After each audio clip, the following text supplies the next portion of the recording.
বৃহস্পতিবার দুপুরে বিদ্যুৎ পৃষ্ঠ হয়ে মর্মান্তিকভাবে মৃত্যু হলো দুটো গরুর, পাশাপাশি আহত হয়েছে আরও 4টি গরু।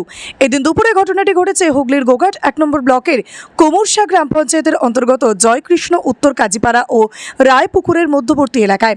জানাজানির পর এলাকায় ব্যাপক চাঞ্চল্য ছড়িয়ে পড়ে। ঘটনা প্রসঙ্গে জানা গিয়েছে ওই এলাকায় চাষিদের গরুগুলো মাঠে ছিল। এরপর হঠাৎ করেই 11,000 ইলেকট্রিক লাইনের তার ফায়ারিং হয়, কেটে পড়ে যায়।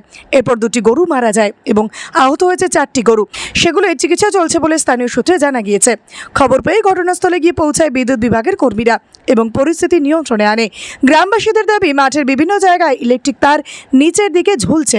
যদি কোনো ব্যবস্থা না নেয় ইলেকট্রিক দপ্তর, তাহলে আগামী দিনে বড় ধরনের দুর্ঘটনা ঘটে যেতে পারে।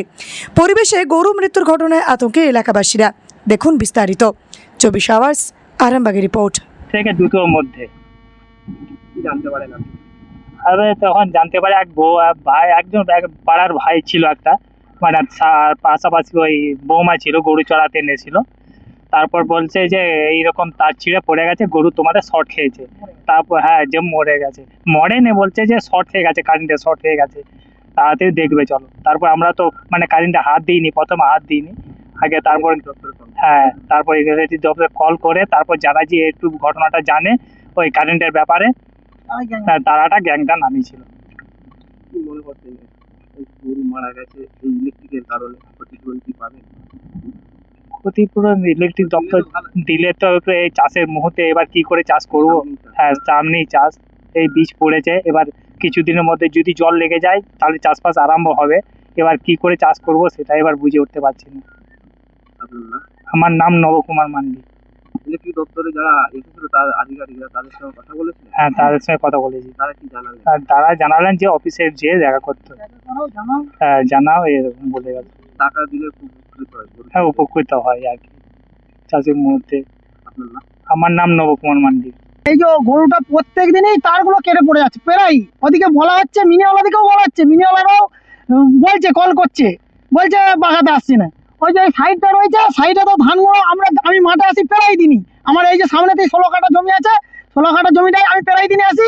সেই দিনেও দেখছি বসে বসে ট্রাক্টর দিচ্ছি, দাউ দাউ করে জ্বলছে, তখন ঝড় জল কিছু হয়নি। আজকে শুনতে হচ্ছে, এবার আমি ঘরে শুয়ে আছি, বলছে এরকম মাঠে গরু মারা গেছে। আমাদের এই একজন খেপাদা বলে আছে, সে বলছে গরু মারা গেছে, এই জল সামলার গরু। আমি বলছি যা কলা, ছুটিয়ে আসছি। আমি এসে দেখছি না, সত্যি করেই তাই। আমি তখনই প্রচার করতে করতে এসছি, মিনিওয়ালা দিকেও বলছি, আর কারেন্ট ওয়ালা দিকেও বলছি, প্রচার করতে করতে আসছি। আমি বলছি ওদিকে ধরে এনে ঘুরালতে হবে আগে অফিসের লোকের দিকে। এইরকম যে 12 মাস করে যাচ্ছে, সেইটা কেউ প্রতিবাদ করছে না। আজকে যদি মানুষ মরে যেত কি হতো বলতো? আজকে এই যে মিনি সাইডের পাখানা তার দিয়ে বেঁধে দিয়ে চলে গেছে, কেউ সেইগুলো করে দিয়ে গেছে, জানছে কারেন্টের বিলটা পুড়ে যাবে। আর সাইড গুলো মানুষ মরে যাক, তাদের টাকা ইনকাম হচ্ছে এইগুলো। এত শুয়ে পড়ছে, তাই সেই জন্য কি ইলেকট্রিক দপ্তরে অভিযোগ জানিয়েছে? হ্যাঁ, অনেকবার মিনিওয়ালা জানিয়েছে, অনেকবার জানিয়েছে, তারা কোনো ব্যবস্থা লাইনে। আপনার নাম? আমার নাম সন্তু পাত্র, জয়কৃষ্ণপুরের বাড়ি, এই সামনে। সন্তানের পরে মন বসছে না, প্রচুর পরিশ্রম করেও আপনি আশানুরূপ পারিশ্রমিক পাচ্ছেন না, যার ফলে আর্থিক সংকট আপনার জীবনে দুঃখ এবং চাপের ছায়া ফেলেছে। দিনার ভারে জর্জরিত স্বামী স্ত্রীর মধ্যে প্রতিনিয়ত ভুল বোঝাবুঝি বেড়েই চলেছে। নতুন বাড়ি কিনেছেন, কিন্তু সেই স্বপ্নের বাড়িটা যেন আরো দুর্ভোগ নিয়ে এসছে আপনার জীবনে। আপনি ভাবছেন সস্তায় পাওয়া বাড়িটা নেওয়াটাই কি সঠিক সিদ্ধান্ত ছিল? এমনই সব দ্বিধাদ্বন্দ্ব এবং জীবনের কঠিন মুহূর্তে আপনাকে সঠিক পথে পরিচালিত করবেন আন্তর্জাতিক খ্যাতিসম্পন্ন স্বর্ণপদক ও স্বর্ণ মুকুটপ্রাপ্ত ডক্টর অজয় শাস্ত্রী। তিনি শুধু আপনাকে পথই দেখাবেন না, আপনার জীবনে সত্যিকারের সুখ, শান্তি, ঐশ্বর্য, অর্থ যেন সঠিক সময় আপনার কাছে পৌঁছে দেয় সেই দায়িত্বও নেবেন। তাঁর অভিজ্ঞতা এবং জ্ঞানের আলোতে আপনার জীবন হয়ে উঠতে পারে নিরুদ্বেগ ও সমৃদ্ধির পথে ধাবমান। তাই আর দেরি নয়, স্ক্রিনে দেওয়া নাম্বারে এখনই ফোন করে ডক্টর অজয় শাস্ত্রীর সাথে যোগাযোগ করুন। কে জানেন, হয়তো একটিমাত্র ফোনই আপনার জীবনকে বদলে দিতে পারে।